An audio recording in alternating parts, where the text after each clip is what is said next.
Magandang araw ulit sa inyo mga boss. Magbibigay ulit tayo ng kunting ideya kung paano balihain ang body filler na hindi ka masyadong mahihirapan mga boss. So sige, papakita ko sa inyo mga boss kung paano at anong technique.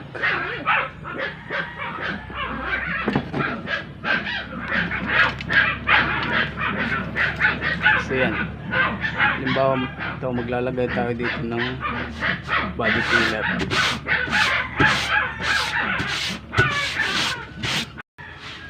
Yan, kung napansin nyo mga boss, ganito yung kulay niya. Hinaluan ko siya ng burnt umber na latex color mga boss, para hindi siya masyadong malayo yung kulay dito sa plywood.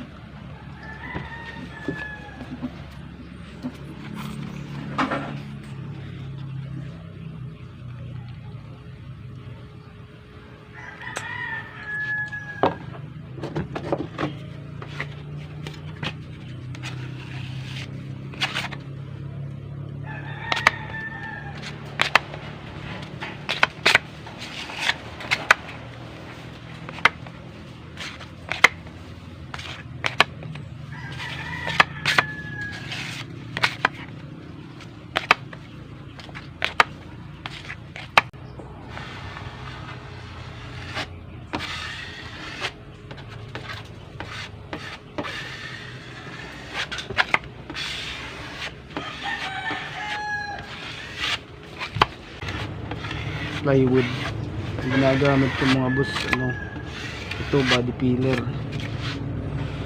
Mas maganda siya mga boss kaysa wood filler. Depende yun sa inyo mga boss kung saan kayo hiyang.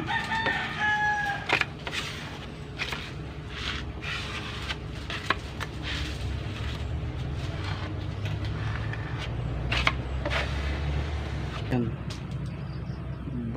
medyo basa pa siya mga boss. Lilihain natin, alam naman natin tong body filler medyo hassle siya iliha, So, sige, subukan natin. Yan, kita nyo mga boss, medyo mahirap siyang ilihain, pero may ilalagay tayo mga boss. Lalagyan natin siya dito.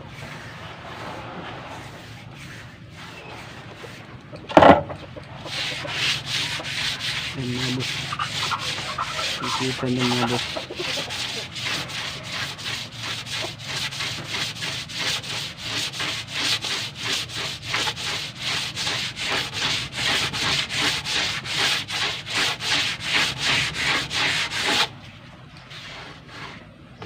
Ayan, alam niyo ba kung anong sikreto dyan? Madali nang lihain, kumikinis pa siya mga boss. Madali na siyang lihain, kumikinis pa pag in-applyan mo nito.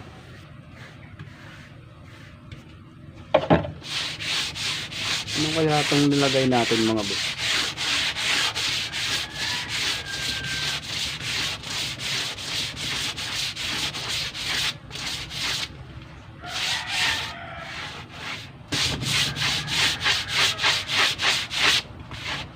Ano kaya itong nilagay natin para maging ganito siya kadali maliha?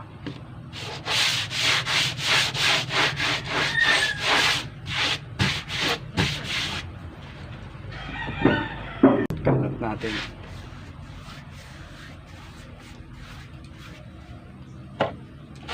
Sabay liha.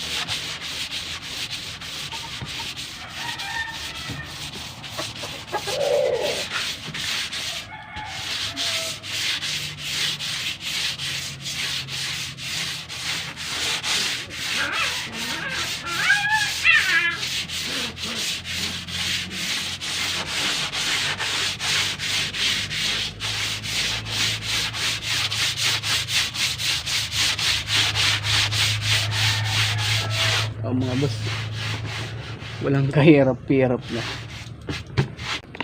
Ayan mga boss, Sana makatulong sa inyo. Sekreto ng kung paano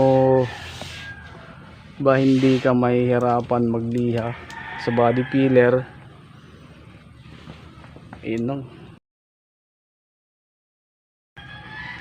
Oops, comment nyo sa baba kung ano yung ginamit natin para hindi tayo mahirapan sa pagliliha ng body filler. At kung tama ang sagot mo, isa kang magaling na barnisyador.